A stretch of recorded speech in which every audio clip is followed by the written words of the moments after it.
Bismillahirrahmanirrahim. Assalamualaikum warahmatullahi wabarakatuh.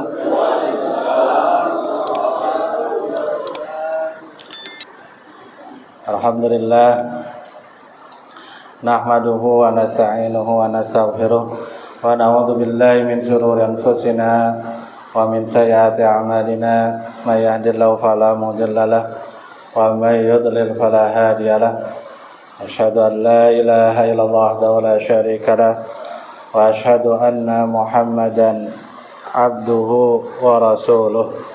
Allahumma shalli wa sallim wa barik ala sayyidina Muhammadin wa ala alihi wa ashabihi ajma'in. Amma ba'du fa ya ibadallah, usikum wa nafsi bitaqwallah faqad fazal muttaqun. Jamaah majelis taklim pengajian hari Sabtu ya, yang sama-sama dirahmati Allah Subhanahu wa taala. Alhamdulillah, pada sore hari ini, sore menjelang malam ya. Alhamdulillah ya, ini pengajian perdana ya, perdana pasca Syawal ya. Kita mulai lagi pengajiannya. Mudah-mudahan pengajian kita ini selain menambah ilmu, menambah iman ya, menambah ukhuwah di antara kita, dan insyaallah sebagai salah satu jalan hidayah buat kita semua. Amin. Amin. Salam dan salam tak lupa kita aturkan kepada junjungan kita Nabi besar Muhammad sallallahu alaihi wasallam berserta keluarga dan para sahabatnya. Jamaah sekalian, seperti biasa ya, saya akan menyampaikan kelanjutan tentang kajian Sirah Nabawiyah ya, tentang sejarah Nabi ya, Sirah Nabawiyah tentang sejarah Nabi baginda Rasulullah SAW ya. Kalau dalam pertemuan sebelumnya kita sudah membahas tentang sejarah air Zam-Zam dan juga tentang kisah Nabi Ibrahim ya, tentang kisah Nabi Ibrahim. Hari ini insya Allah kita lanjutkan tentang terbentuknya ya, sejarah terbentuknya kota Mekah, dan juga tentang sekilas tentang kisah Nabi Ismail ya. Kalau yang lalu ya, kita sudah bincang-bincang ya tentang kisah Nabi Ibrahim. Ibrahim lahirnya di mana? Asalnya dari mana? Nabi Ibrahim dari Irak, dari Babilonia di Irak ya. Setelah urusannya selesai dengan Raja Namrud ya, dakwahnya selesai ya dengan Raja Namrud, beliau kemudian hijrah ya dari Irak, dari Babilonia ke Palestina ya, hijrah ke Palestina bersama istri beliau. Siapa istri beliau? Sarah ya, sama Sarah. Kira-kira sudah lama berumah tangga. Nabi Ibrahim semakin tua, kira-kira umurnya dalam suatu riwayat dikatakan 86 tahun, tapi belum dikaruniakan anak ya. Sarah sebagai istrinya merasa iba juga gitu ya, melihat Nabi Ibrahim belum punya keturunan. Maka kemudian ini istri yang cinta banget sama suaminya ya, Sarah menawarkan asistennya untuk dijadikan istri oleh Nabi Ibrahim. Siapa itu? Siapa Pak? Hajar, Siti Hajar beliau ini asistennya Sarah. Maka kemudian menikahlah Nabi Ibrahim dengan Siti Hajar. Gak lama menikah dikaruniakan anak. Siapa, Pak? Nabi Ismail. Ya. Kalau dengan Sarah akhirnya punya anak nggak? Punya anak. Nabi Ibrahim setelah Ismail lahir, istrinya Sarah hamil juga. Padahal pasangannya sudah sama-sama tua. Tapi Allah punya kehendak. Maka dari rahim Sarah lahirlah Ishak. Ishak. Dan jamaah rahimakumullah, kemudian Nabi Ibrahim, ya. Jadi Allah memerintahkan kepada Nabi Ibrahim untuk Ismail dan ibundanya Siti Hajar untuk dipindahkan. Ya, dipindahkan kemana? Dipindahkan ke Mekah. Ya, ke Mekah. Tuh, dipindahkan. Dihijrahkan. Siapa berdua tuh? Siti Hajar dan Ismail. Ya. Makanya kemudian hijrah tuh Nabi Ismail dan ibundanya ke Mekah. Yang pada waktu itu Mekah belum ada kehidupan. Ya. Masih lembah, Mekah itu lembah. Tidak ada pohon, tidak ada air, tidak ada tanda-tanda kehidupan. Tapi karena ini perintah Allah, ya, maka ya tega nggak tega. Makanya Nabi Ibrahim ini dikenal apa? Khalilullah, kekasih Allah. Karena beliau itu mengutamakan kecintaannya kepada Allah sebelum yang lainnya. Salah satu bentuk kecintaannya itu adalah beliau taat dan patuh kepada Allah, meskipun itu mengganggu perasaan beliau. Maka kemudian ditinggalkanlah, ya, Hajar, ya, Siti Hajar dan anak beliau Nabi Ismail di Mekah yang kering, tandus, tidak ada kehidupan, tidak ada pohon, tidak ada air. Ya. Tadinya ya Nabi Ibrahim sedih juga ketika ingin meninggalkan berdua itu, ya. Ditanya sama Hajar, ya, sampai 3 kali ditanya, ya, apakah ini perintah Allah? Ya, ya, apakah ini perintah Allah? Ya. Nabi Ismail jawab, Nabi Ibrahim, iya, ini perintah Allah. Ya sudah. Ya, kata Hajar, kalau ini memang perintah Allah, Allah tidak akan menyia-nyiakan hambanya. Allah tidak akan menelantarkan hambanya ketika, ya, dia melaksanakan perintah Allah, meskipun susah sulit. Ya. Itu istri yang salehah, ya. Ditinggalkanlah berdua, ya, berdua di Mekah. Nah, kebetulan perbekalan air yang dikasih itu cuma 1 kantong. Ya nggak lama habis, ya kan? Nggak lama habis. Masya Allah habis. Sementara Ismail sudah kehausan, nangis dia kehausan. Kemudian Siti Hajar melihat ke sekeliling, ada bukit. Namanya bukit apa? Sofa. Dia lihat bukit Sofa. Sepertinya ada tanda-tanda kehidupan, seperti ada air. Berlarilah dia, ya, menuju Sofa. Berjalan menuju Sofa. Dia lihat di bukit, di atas bukit, ngelihat Marwa. Wah, kayaknya ada gemericik air tuh, ya kan? Ya kan?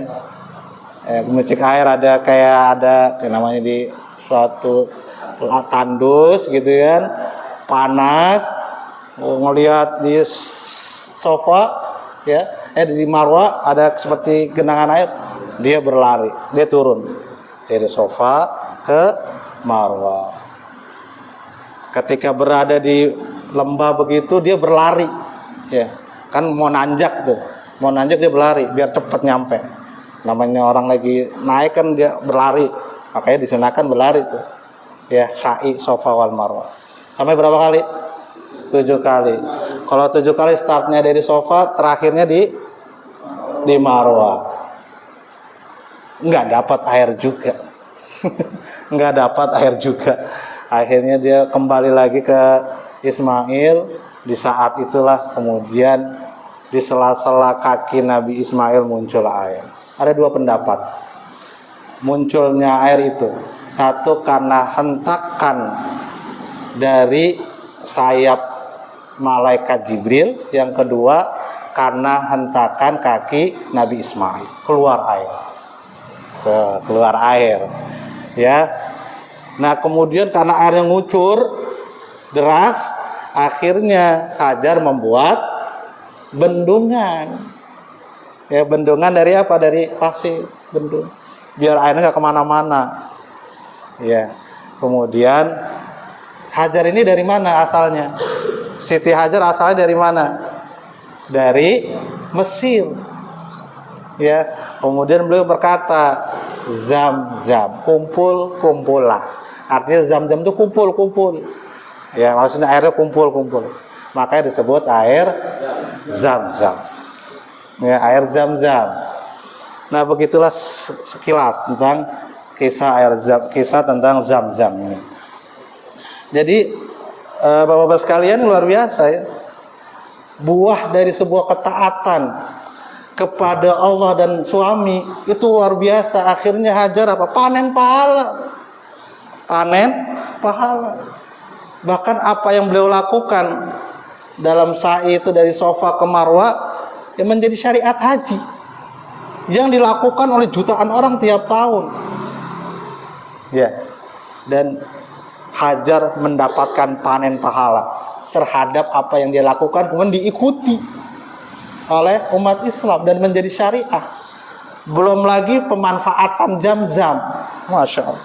Itu ada kontribusi, ya kan? Ada kontribusi siapa? Hajar. Masya Allah. Jadi Allah memuliakan seseorang karena buah ketaatan dia kepada Allah. Jadi nggak usah khawatir, nggak usah takut. Kalau kita taat pada Allah, insya Allah Allah akan memberikan kemudahan.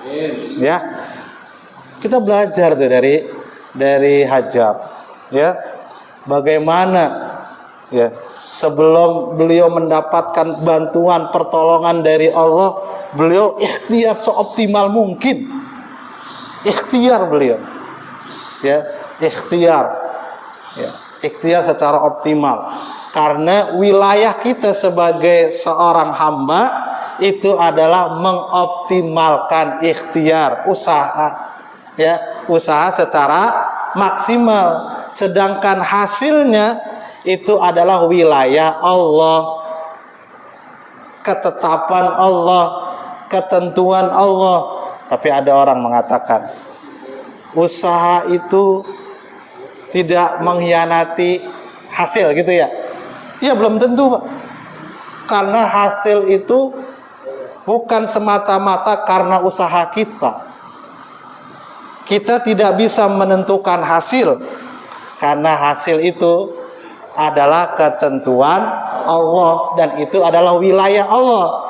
Wilayah kita sebagai manusia adalah ikhtiar, usaha semaksimal mungkin.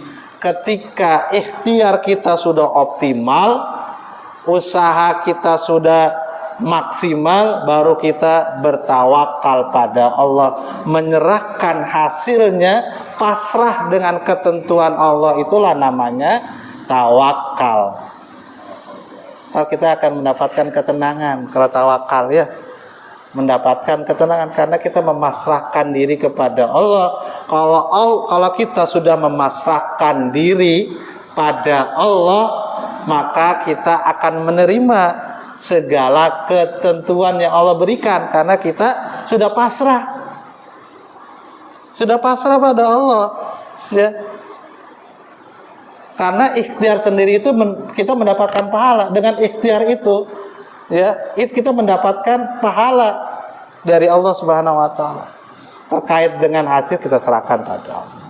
Dan Masya Allah, ya, itulah hasil yang didapatkan oleh Hajar, ya, mendapatkan. Bapak sekalian, nah, sementara di negeri yang lain, nih ya, asal usulnya, kenapa kemudian Mekah itu terbentuk kota Mekah, kemudian ada komunitas di situ, ada komunitas. Di negeri lain ada namanya negeri Yaman. Itu ada suku besar namanya suku Zurhum, ya. Ini nggak lama Zam-Zam keluar, ya. Ada suku Zurhum. Di situ ada bendungannya besar, namanya Bendungan Ma'rif. Bendungan ini adalah sumber kehidupan, ya, di negeri Yaman itu, di suku Zurhum itu. Jadi kebun-kebun, ya, menjadi sumber air buat kebun-kebun, sumber makanan buat ternak mereka, sehingga mereka banyak menghasilkan pertanian, perkebunan, dan juga hewan ternak mereka bisa berkembang. Itu karena apa? Karena bendungan itu. Nah, pada waktu itu bendungan itu jebol, hancur. Sehingga kemudian suku Zurhum itu mereka hijrah, pindah tempat. Karena setelah hancurnya bendungan itu, ya, mereka tidak punya kehidupan, ya. Tanah mereka kering, tidak tumbuh kebun, ya. Ternak mereka juga terancam. Akhirnya mereka hijrah. Hijrahnya kemana? Ke negeri Syam. Tadi Syam itu sekarang Palestina, Yordania, Syria. Negeri Syam, Palestina. Kenapa? Karena pada waktu itu negeri Syam terkenal subur. Maka mereka, suku Zurhum, suku besar di Yaman itu hijrah. Dari mana? Dari Yaman ke Syam. Nah, ketika mereka hijrah dari Syam, dari Yaman ke Syam itu melalui kota Mekah. Lewati kota Mekah. Dan ketika dia melewati lembah Mekah itu, dari kejauhan, ketika mereka hijrah, ya, dari Yaman, dari mana tadi? Dari Yaman ke Syam. Dia lihat di atas, di udara, ada sekumpulan burung sedang mengitari lembah Mekah. Wih, kaget mereka, ada burung tuh mengitari sekitar lembah Mekah itu. Nah, mereka punya firasat, ya, punya kebiasaan, mungkin kebiasaan zaman dulu, ya. Kalau ada burung yang mengitari itu berarti ada sumber air di situ. Padahal mereka itu sebelumnya sering hijrah, sering melakukan perjalanan dari Yaman ke Syam melewati Mekah itu nggak pernah ngelihat burung yang mengelilingi itu. Akhirnya mereka, berarti ini ada sumber air di sini.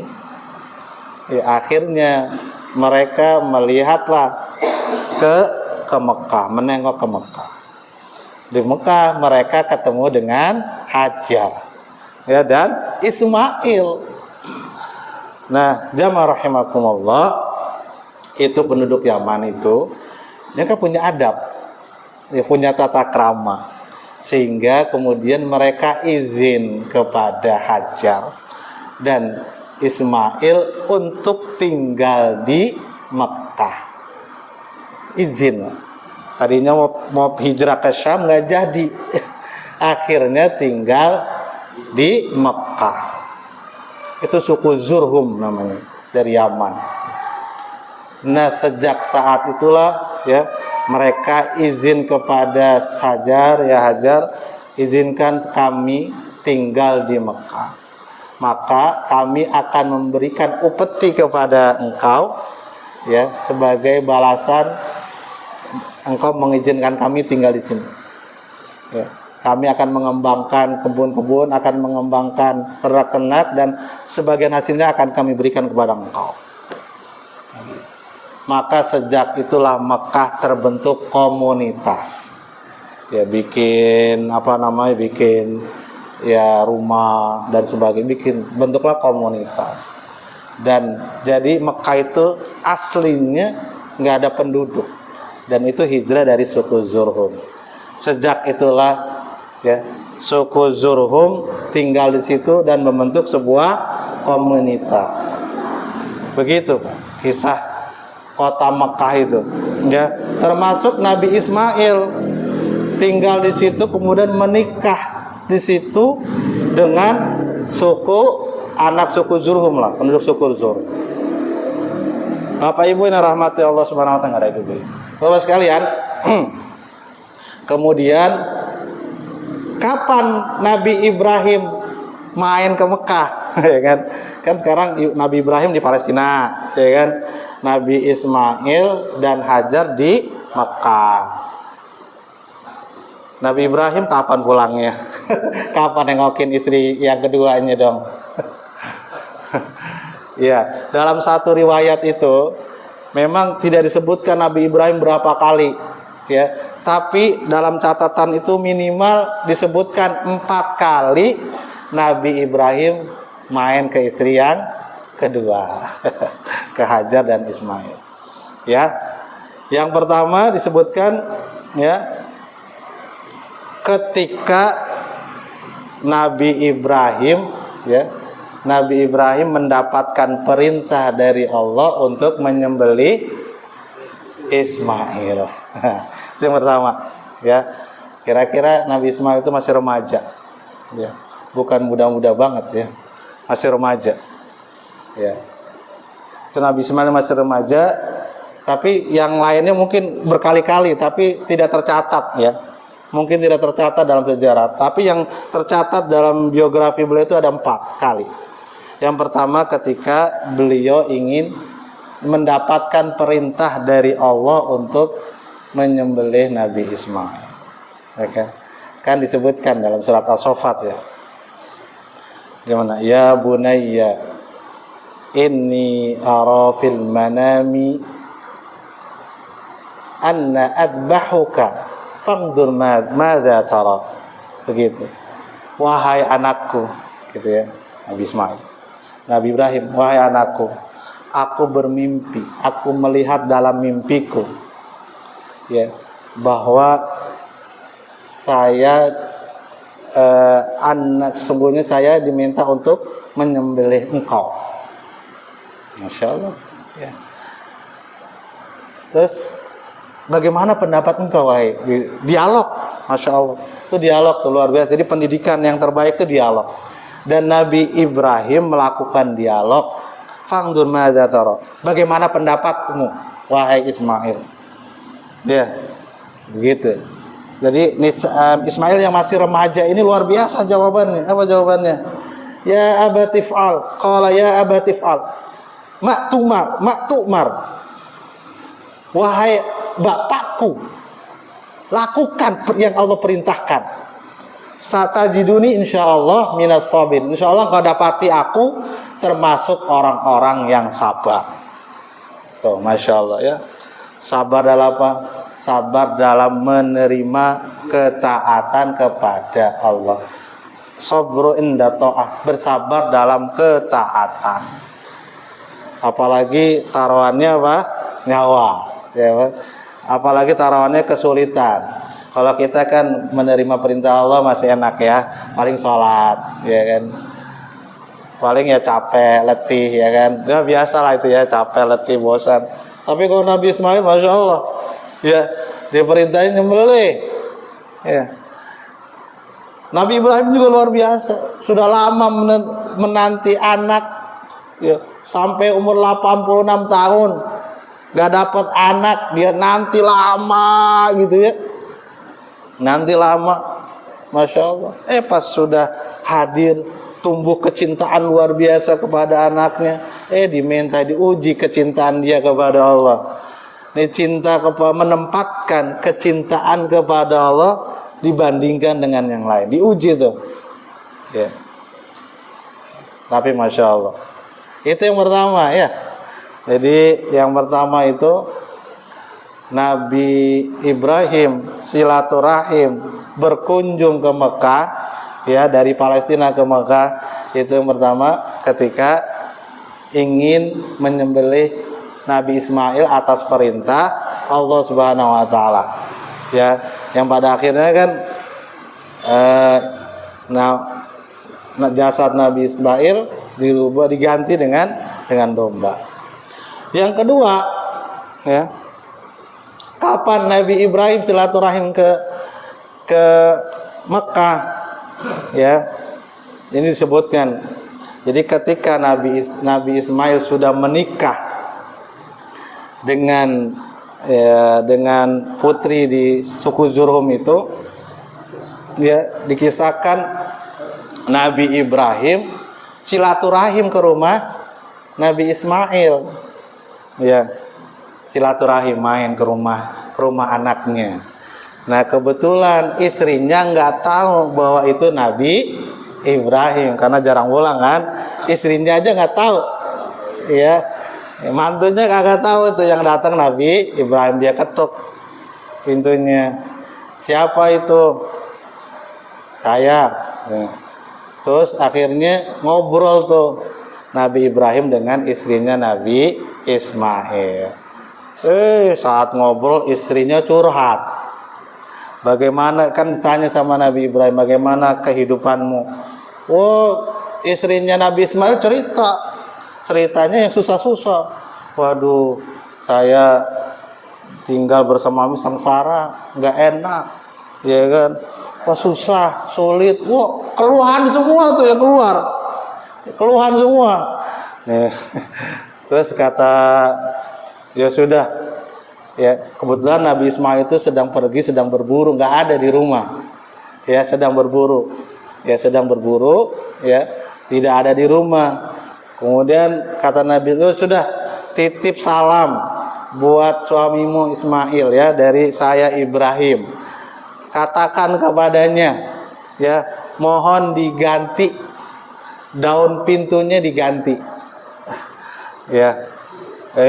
Setelah Nabi Ismail pulang ke rumahnya, ditanya, tadi ada tamu, iya. Siapa? Ibrahim. Apa pesannya? Suruh ganti. Ganti apa? Daun pintunya sudah diganti. Maksudnya apa? Maksudnya Ismail, ganti istrimu. Gitu. Karena kan tadi isinya ngeluh aja ya, ngeluh susah, sulit, nggak enak, ngeluh terus. Ya, tahu nggak kamu tadi siapa yang datang? Yang datang itu bapak saya. Saya minta menceraikan kamu katanya. Begitu. Karena istrinya keluhan tuh ya. Nah ini istri yang orang ini ya, orang soleha ini, kagak soleh ini ya, kagak soleha ini. Ya, kan kalau zaman sekarang kan ngeluhnya kemana? Ngeluhnya ke sosmed. Dia punya masalah ngeluh ke temennya, ngeluh ke WA, bikin status. Jadi semua orang jadi tahu. Nah ini tipenya begini nih. Ya, tipe-tipe yang tadi cerita ini gini nih. Istri Nabi Ismail ya kan, ngeluh kemana, nggak, orang baru kenal udah ngeluh, ya kan? Padahal dia nggak kenal sama Nabi Ibrahim tapi ngeluh. Sama siapa aja ngeluh. Menceritakan kesusahan, kesulitan. Nah ini kagak sabar nih. Akhirnya dicerai tuh sama Nabi Ismail.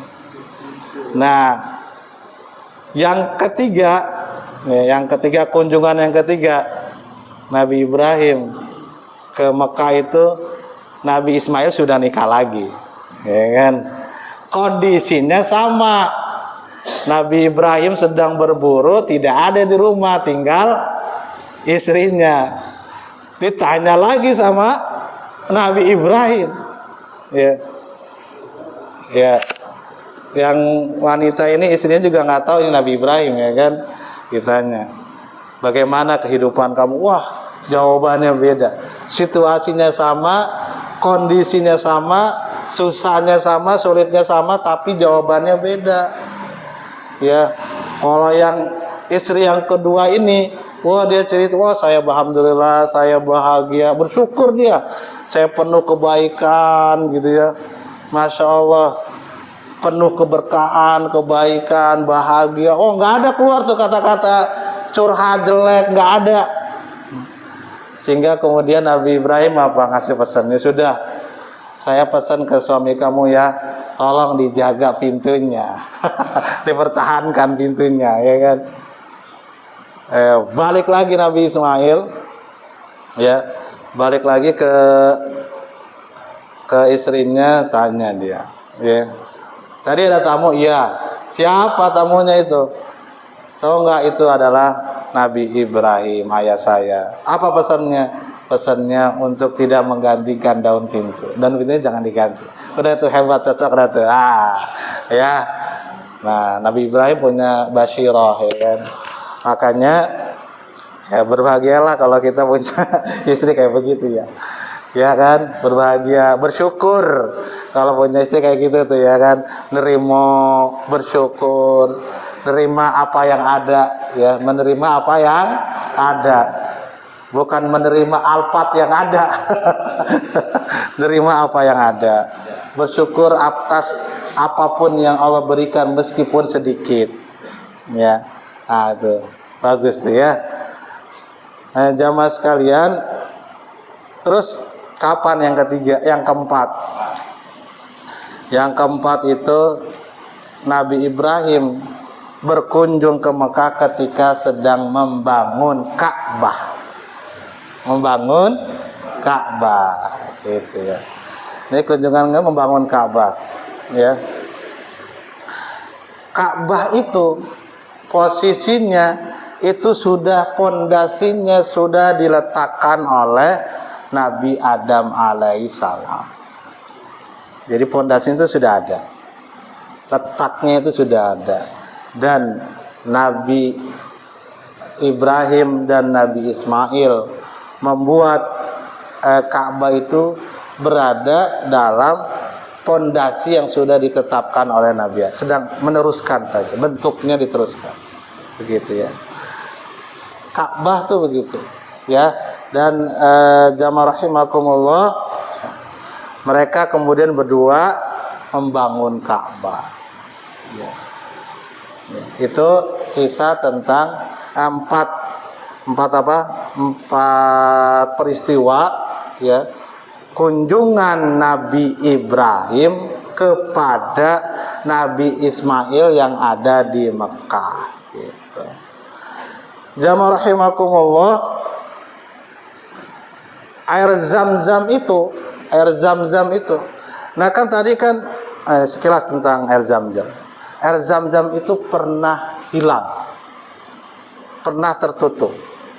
Jadi tadi penguasa di Mekah dari suku mana Pak? Suku Zurhum. Dari mana?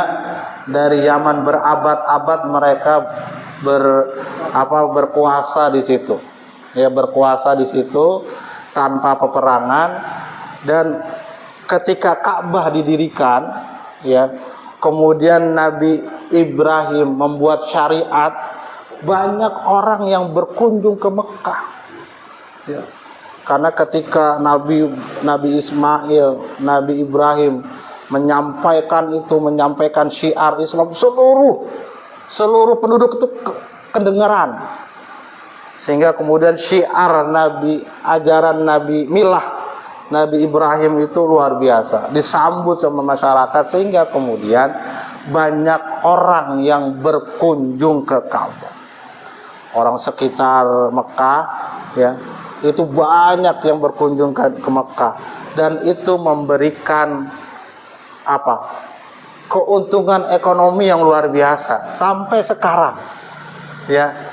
Sampai sekarang bangsa Arab itu, Arab Saudi itu meraup keuntungan yang besar sekali ya, besar banget. Dari apa? Dari pelaksanaan haji dan umroh. Ternyata itu dari dulu ya. Dan suku Zurhum itu ya memiliki kekuasaan untuk itu ya, menjaga Ka'bah, mengolah Ka'bah, dan juga melayani ya para pengunjung sama. dan itu membuat iri, satu suku iri. Ya, ada satu suku namanya suku Khuza'ah. Dia iri sama suku Zurhum yang sudah berkuasa di Mekah dan ingin melengsarkan dan ingin mendapatkan keuntungan yang besar dari pengelolaan Ka'bah dan para pengunjungnya. Karena ekonominya luar biasa itu pertumbuhannya. Maka kemudian suku Khuza'ah ini, karena suku Khuza'ah juga tabiatnya senang perang, ya kayak siapa nih kalau senang perang? Kayak bocah gabus kali ya. Senang perang, senang berantem gitu suku Khuza'ah nih. Masya Allah. Akhirnya dia tertarik juga ingin menguasai Mekah, ingin menguasai pengelolaan Ka'bah, begitu.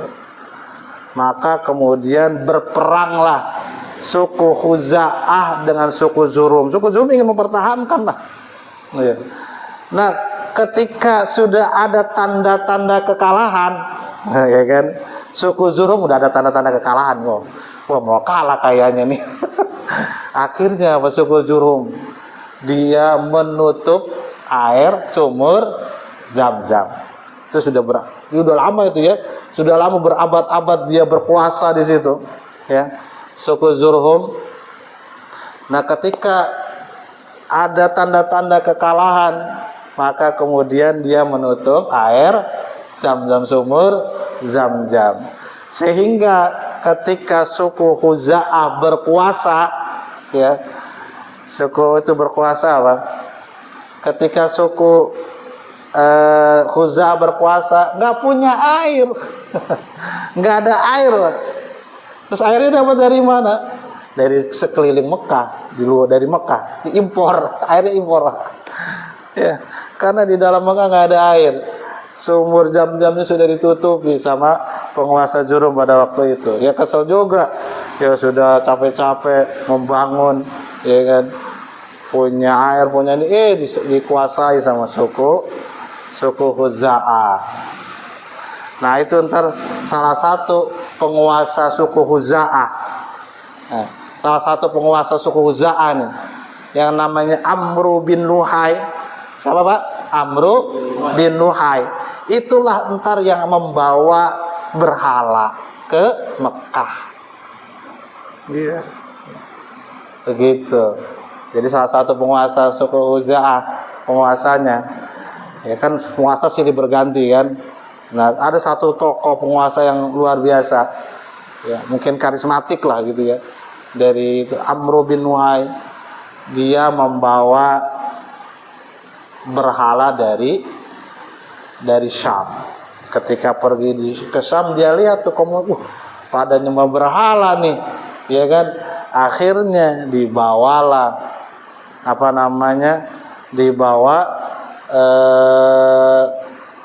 berhala, ya, patung Hubal dibawa ke Mekah. Dan di saat itulah ketika dia berkuasa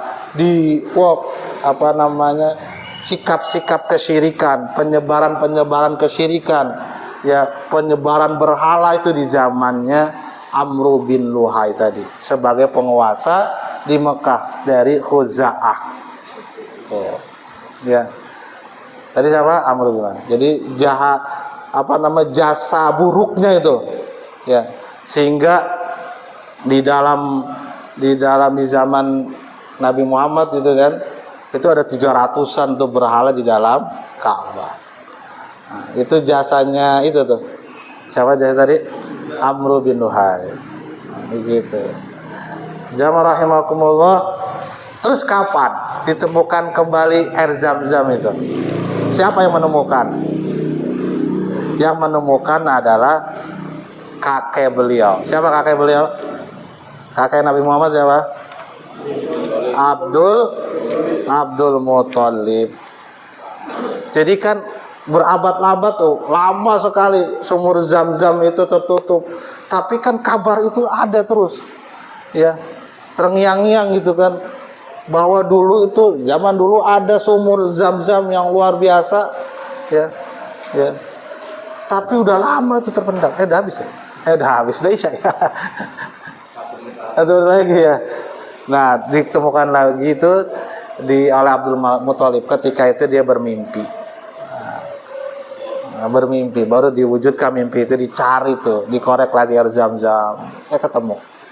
Tapi barangkali itu yang bisa saya sampaikan. Ya, sudah mau masuk Isya, mudah-mudahan kita bisa mengambil pelajaran. Ya, kita mau cerita-cerita aja ya. Cerita aja, mudah-mudahan bermanfaat cerita ini ya, bisa menjadi ya bahan cerita buat diri kita, buat putra-putri kita, dan juga kita bisa mengambil pelajaran dari kisah sirah nabawiyah tersebut. Mudah-mudahan bermanfaat. Ada nangga wa yakum ajmain. Assalamualaikum warahmatullahi wabarakatuh.